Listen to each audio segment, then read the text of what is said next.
他不坚守自己的位置，那还要僚机干什么？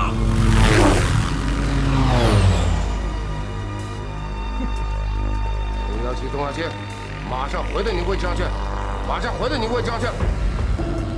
F 组向东爬升到1500米高度 ，D 组继续留在900米高度巡航。听好了，这一次我绝不允许他们再搞砸了。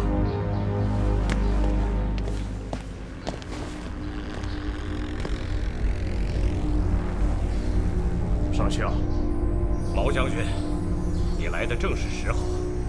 你的小伙子们不喜欢用脑袋来飞行，他们只重视自己的胃。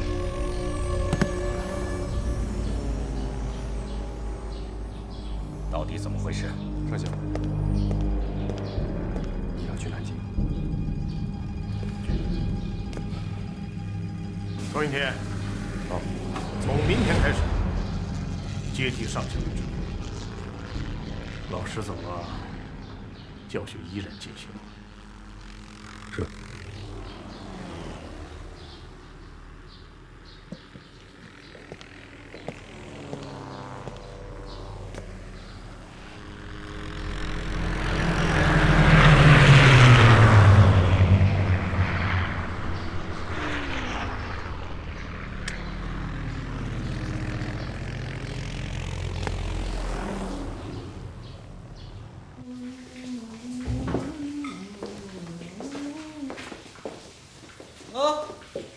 怎么着？这又开了个女部啊？啊？没想到啊！你干嘛那么兴奋？我当然得兴奋了，这说明男女平权、自由民主啊！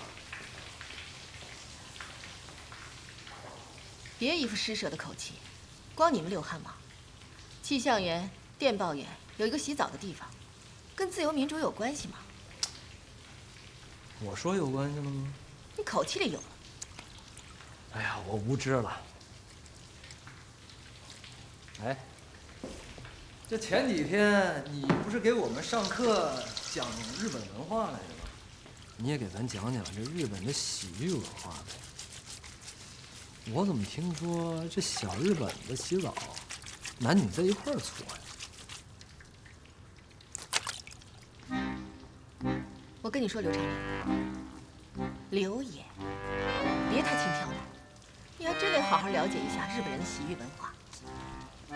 日本的士兵在决死前是必须洗浴的，洗浴后不仅焚香，衣着也会不同，就连军刀的刀把上都会用白布缠着，然后会高呼“明日必死”。哦，そうですね。你以为我吓唬你啊？你吓唬住我！那谁上战场之前还不搓搓干净呢？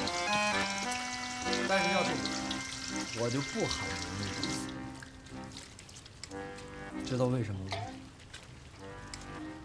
因为我跟女人还没睡过觉呢，生未尽情，爱未尽兴，怎么能明日必死呢？要喊啊，那也是明日必胜。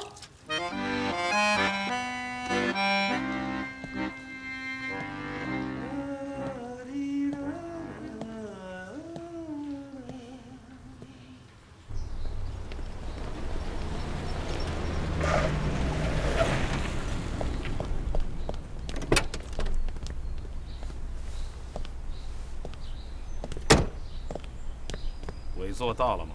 没有，委座让将军先与何部长谈，都在作战室呢。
为这一天，我们准备了3年。可是当这一天来临的时候，将军，别往我身上撒尿，然后说下雨了。你们在过去3年里的所作所为，你们也好意思把它称之为准备？我也是要走了，才会告诉你，意大利的飞机只是看上去很美，就连我们自己的空军也都这么抱怨。那么，祝你好运，上校。见了孩子们，请转告他们，我会在罗马替他们祈祷的。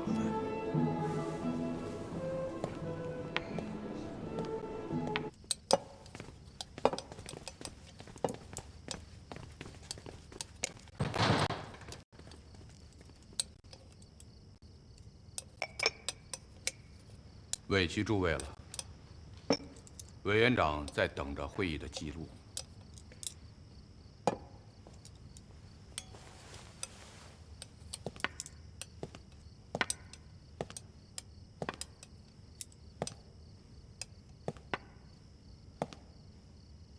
蔡老，有何高见，就请直说吧。这么重要的事，我能有什么高见？敢有吗？大家知道，委员长目前最担心的问题是什么吗？北平、天津。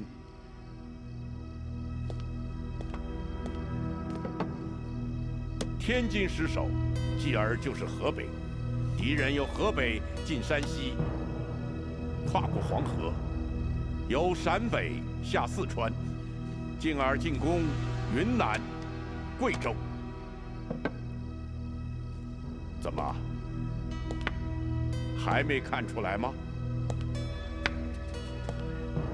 这是一条元代忽必烈亡宋之路啊！忽必烈的骑兵由西南向东席卷，到时纵有沿海各省，可是敌人可以用海军封锁海岸呐，形成四面夹击之势，我们还有生存之地吗？为彻底的粉碎敌人的奸计，我们唯一的办法，就是在上海开辟战场，分散他们的精力。让他们在沿海各省中陷入泥沼而不能自拔，而我们的军力就逐渐西移，迁都重庆，诱敌西上。蔡老将军，这是您个人的看法，还是？其实，蔡老之所言，与日前张治中将军对委座的谏言，颇有相通之处。张将军的看法是？如果我军在淞沪对日作战，应该争先一招。他认为，中国对付日本，无外乎3种形式：第一，他打我，我不还手，比如918的东北之役；第二，他打我，我才还手，比如128的上海战役；第三，我判断他要打我，我就先打他，这叫先发制敌，也叫先下手为强。文白兄倾向，在淞沪方向，我军应该采取第3种形式。先发制人。对，是这样。据我空军前不久获得的情报，日军确实有此类想法，我们应当吸取在华北战场挨打被动的教训，迅速开辟上海战场。以上各位所言虽有道理，但京沪之间实为天下高于之地，一旦在中央的钱袋子上开启战争，那将是玉石俱焚呐！将军，此言差矣。钱是好，倘若到时性命都没有了，钱又有何用？个人如此，那国家不妨也是如此。老夫以为，委员长之所言，应为我决策之根本。就算高于之地，如果战端已开。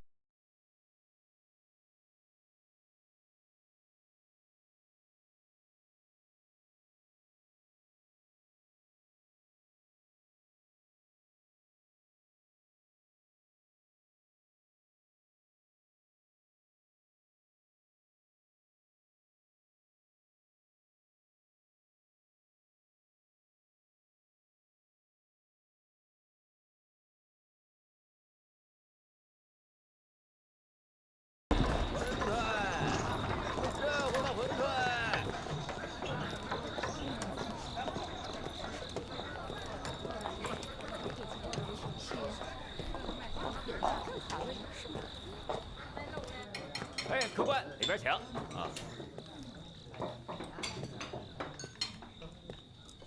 啊，你慢走啊。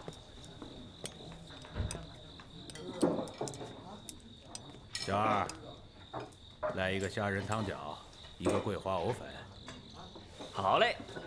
哎，要镇江香醋啊。好。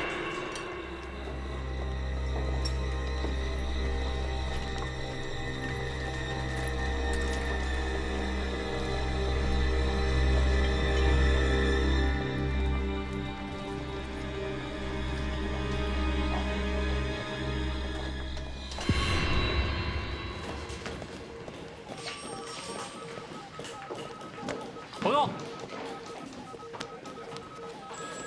将军，南京7号情报单位专程递交的，1个小时以前刚刚转达。去吧。嘿。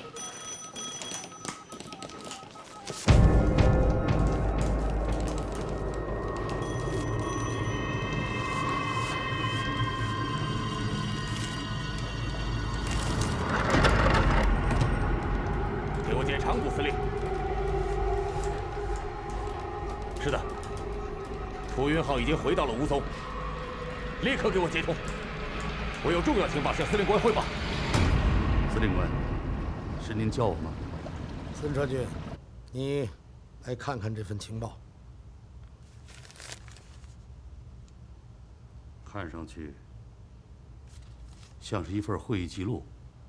一个对我帝国构成严重威胁的会议。孙车军，你现在就帮我仔细琢磨琢磨，这里边的每一句话，我从来还没有见过支那人居然如此的嚣张和狂妄。好像我们和蒋的要员之间，只是隔着一张桌子。哪儿弄到的？大主，嗨，你现在就跟我谈一谈，你对这个计划的看法。中国有句古话：“能言者未必能行。”也许他们只是说说大话而已。不，宁可信其。我已将文件的副本报送了内阁海军大臣。事实再一次证明，我的派遣5个陆军师团登陆上海的建议是无比正确的。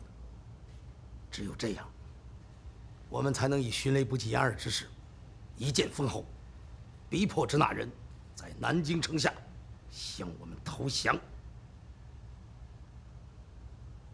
如果海军大臣与陆军大臣在战略决策上能够取得一致，那当然好了，那必然是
请参谋长立即过来，到机要处见我。是。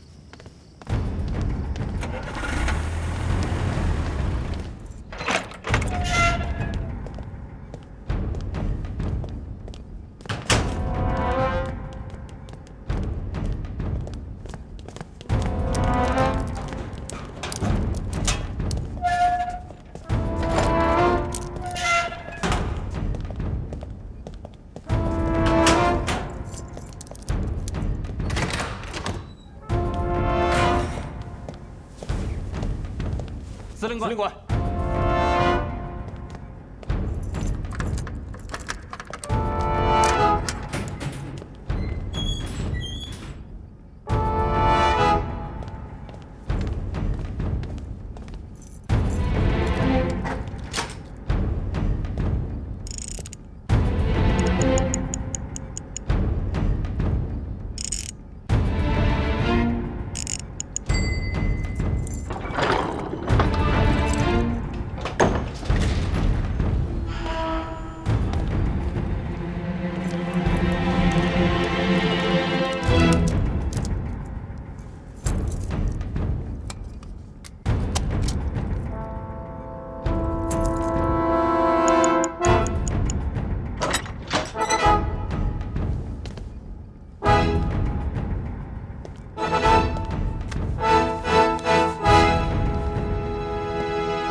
好，司令官。云天，你过来。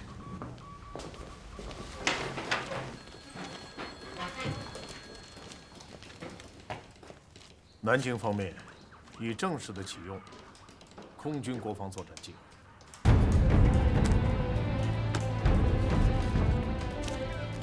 按计划，由南昌分别进驻前进基地。至于转场的时间和航线等，都写在给你们的命令上。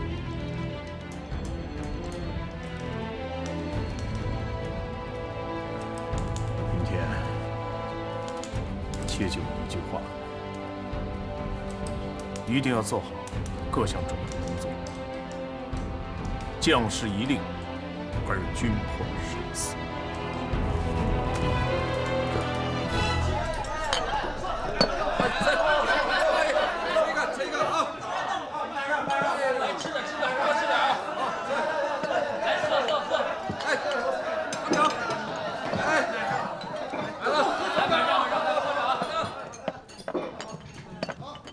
谁呀？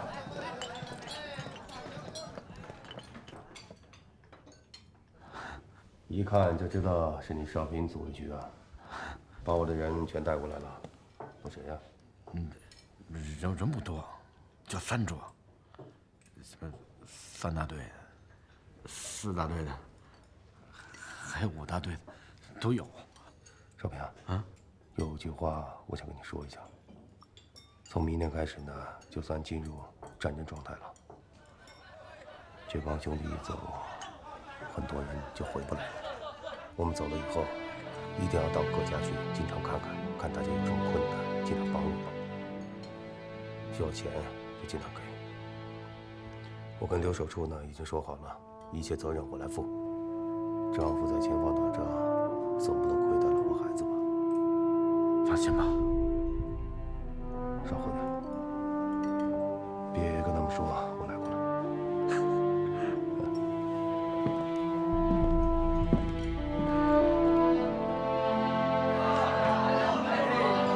兄弟们，今天我借着少平老哥这杯酒，表一表我们来生再见的决心，一飞冲天，杀尽日寇，以示我们今天的友情。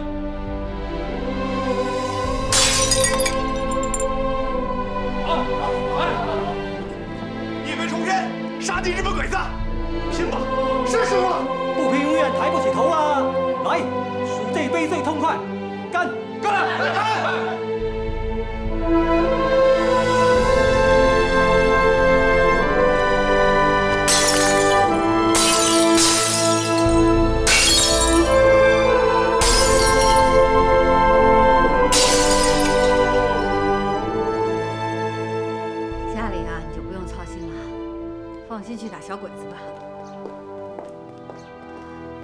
还是那句话，天上你负责，家里我负责。我嫁你那天呀，就知道早晚会有这么一天。别什么都往里面装，那些东西我用不上。先带着嘛，带着总比不带强，万一用得上呢？让你妈装吧，到机场我全给她扔了。你敢？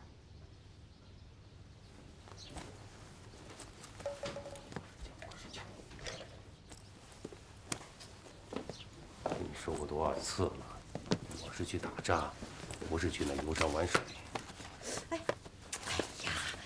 这些东西啊，都是老婆的爱。你说该不该装啊？我告诉你啊，我不只是你老婆，我还是你的最佳拍档。我可不想有你这么一个麻烦的拍档。你看看你，这是你一个大队长应该说的话呢。那怎么了？我问你，飞行员归你管，对吧？嗯。那飞行员的家属归谁管啊？老杜的太太马上就要生孩子了，阿宝他们两口子刚刚度蜜月回来，你说你们这一走，是不是事情多多呀？这些事儿谁来管呀？我要不要管起来啊？哎，管，必须马上管起来。你说马上管就能管起来啊？那你什么意思？跟这些太太们的关系啊，得靠平时的积累。平时你看看，谁家孩子满月过生日，我不得凑个份子呀？谁家两口子吵架拌个嘴什么的，我就去给调解调解。我得管得他们心服口服。还真看不出来，我老婆还真有点领导才能啊。那你说，我是不是你的最佳拍档？是，当然是我的好拍档了。这事儿没你啊，还真不行。哎，装上，都得装上。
送郎送到跑道上，情深深，雨蒙蒙。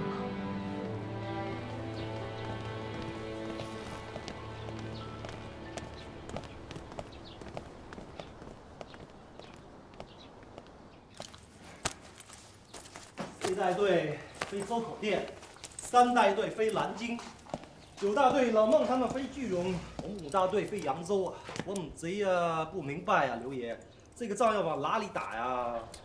哪儿打那是上头的事，怎么打才是你的事儿。请进。马教员，靓女有何指教啊？刘中队，你上次朝我要的日本空军4大天王的详细资料，我帮你带来了。哦，好，谢谢谢谢。不要急，坐下说。来来来，坐。我们最后一批飞来的啦，有时间，有的是时间的啦。啊，我差一点忘记呀，老杜啊，有借我钱没有还呐？好多钱，好多钱来的。刘爷，临阵磨枪，不快也攻。哎，他怎么跑了？啊，小广东比较热心肠。来，坐。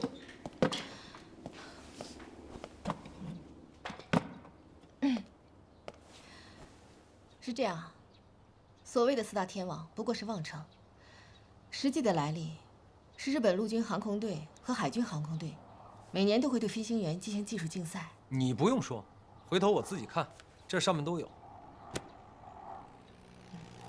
也好，我这个人啊，可能就是京剧看多了，所以我要了解他们的资料，跟他们过招的时候，我得知道他们姓甚名谁，来将何人，报上名来。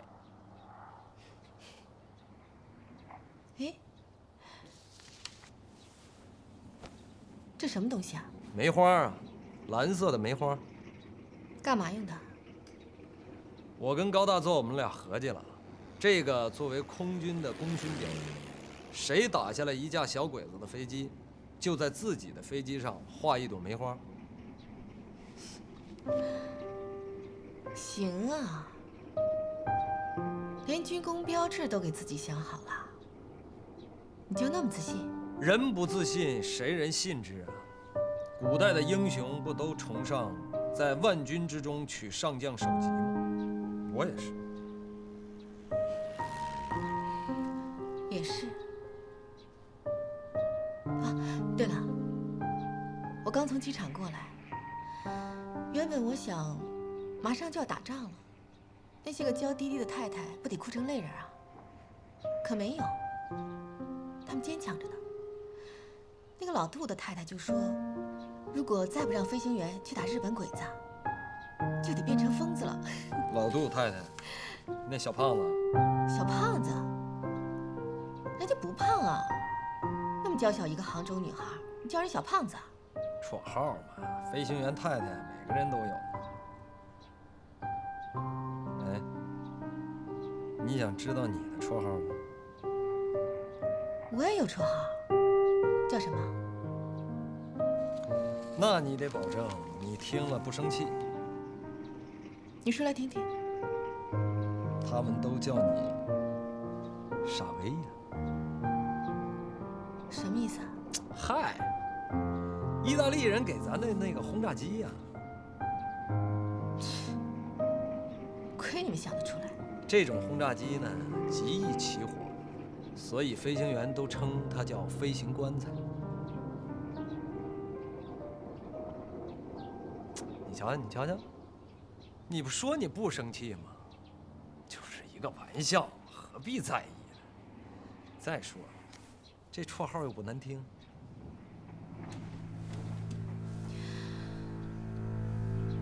我知道他们什么意思，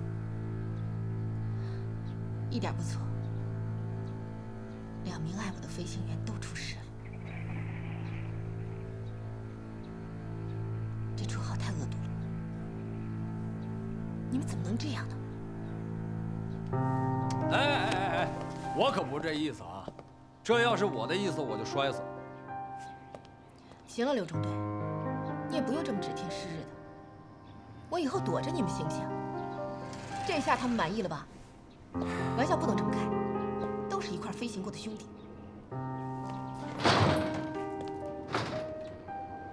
哎呦，对不起，不是时候。这是要走啊，还是？没事了还不让走？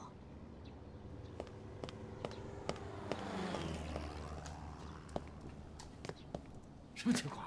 啊？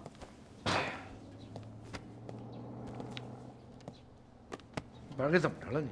看你说，我还能摊上那好事？哼，哎，你也就是个射击理论家，我就奇怪了，打动一个人的心，比打那小鬼子还难啊！儿女情长，英雄气短呐。你怎么还没回南京啊？我得等家眷安置好了啊。对，这是个大事。眼看着哥几个一个一个飞走了，这个机场空荡荡的，这心里啊，不是个滋味。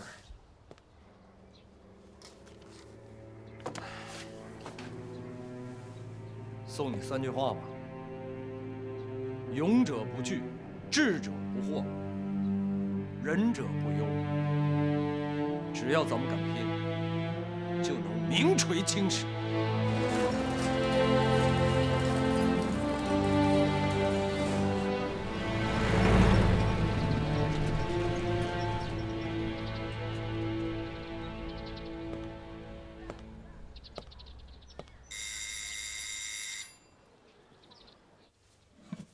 不错，小马。这一次，你的精神面貌非常好。也是内心的纠结少了。空军的面貌一改，想的做的，也正是你想的做的。不要麻痹。尽管两党合作已成定局，但他们还是不会容忍你这样的身份潜伏在那么关键的位置上。我懂，可又不懂。你说这次，他们真的能做到上下一心、举国一致吗？对统治者的抗日诚意，我看没什么可猜忌的。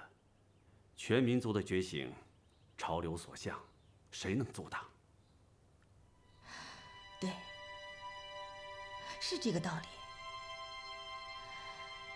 那就是说，这次我们真正的找到了共同的感情。女孩总是绕不过这个词，感情。我得提醒你，就你的工作性质来说，还是不要相信感情。还是那句话，这一行从不承认感情。啊，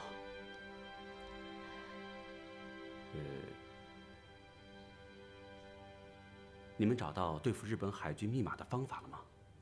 没有，目前只掌握了他们的外交密码。上海的情报关系告诉我们，日本人似乎已经掌握了国军一些杂牌部队的电台呼号密码。这个情况，你们知道吗？知道，可也没办法。那些杂牌军不肯使用中央机要室的统一密码，只使用自编的密码。有这样的事？嗯。他们有些事情不想让老蒋知道。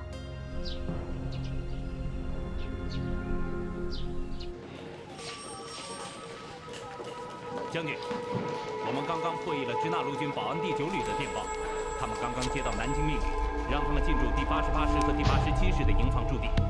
那88师和87师哪儿去了？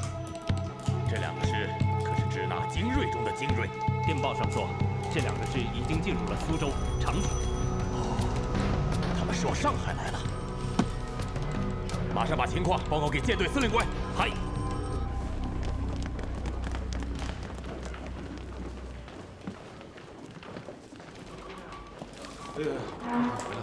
来，赶紧发出去。还真忙。不是真忙，是忙得要死。我告诉你啊，日本人刚刚更换了外交命令，他换一次命令，咱给他搞一次，而且还得没日没夜的写新报告。是真要打了？现在是想不打都不行。日本人的鼻子比狗还灵，他已经嗅到了咱们身上的气味。你看，每次只要咱们一有想法，他们就立刻行动，而且回回抢在咱们的前头。快，赶紧发出去！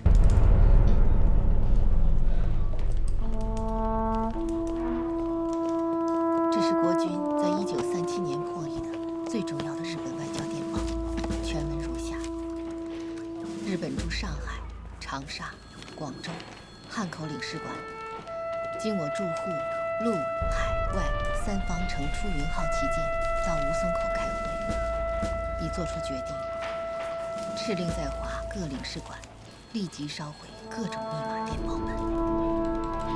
此令日本国驻华大使传阅。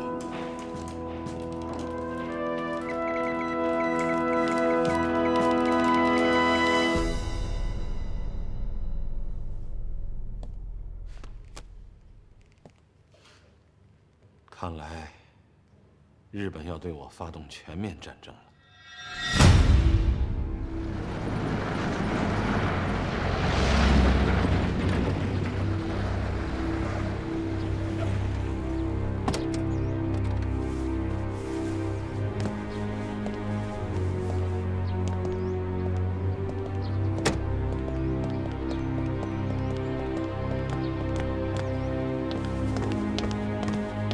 委座是痛下了决心，要在上海迎接日寇。老实说，我没有思想准备。我和委座也争论过，是他一句话说服了我。这句话就是以空间换时间。有什么办法？这如同1812年，俄国人为了抵抗法国军队，不惜烧掉整个莫斯科。是啊，决定民族存亡决夺的生存之战，俄国人能做到的事情，我们也能做到。张之忠将军刚刚派了一个加强旅，伪装进入了虹桥机场。最近还会有一些新的布置，但我最关心的还是空军。你们在南昌的训练管用吗？这样说，委座的决策是我自甲午以来对日作战从未尝试过的战法。我们在南昌的训练主要是驱逐机的防御作战。现在要主动的制敌，那就意味着我们所有的轰炸机都要从空中对地面及海上目标实施先期打击。跟我说话不要使用军事术语。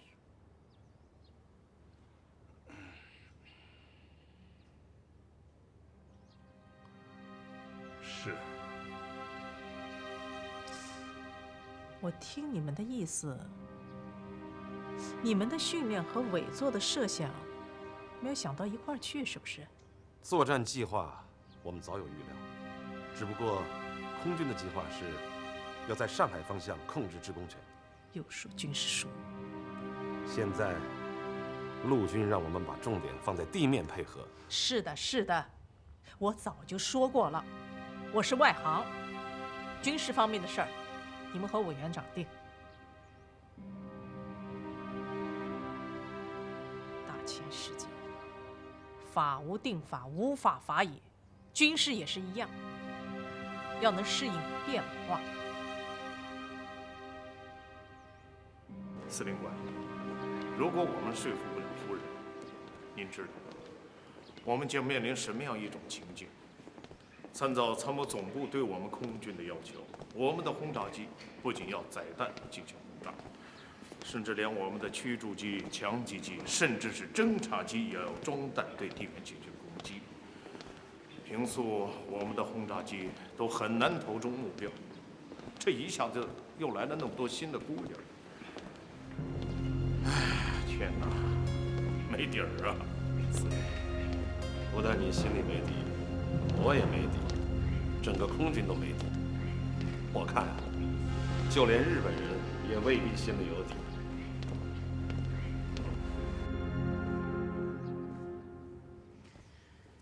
总是和我说军事术语，总说，生怕我把他们当成厨师了。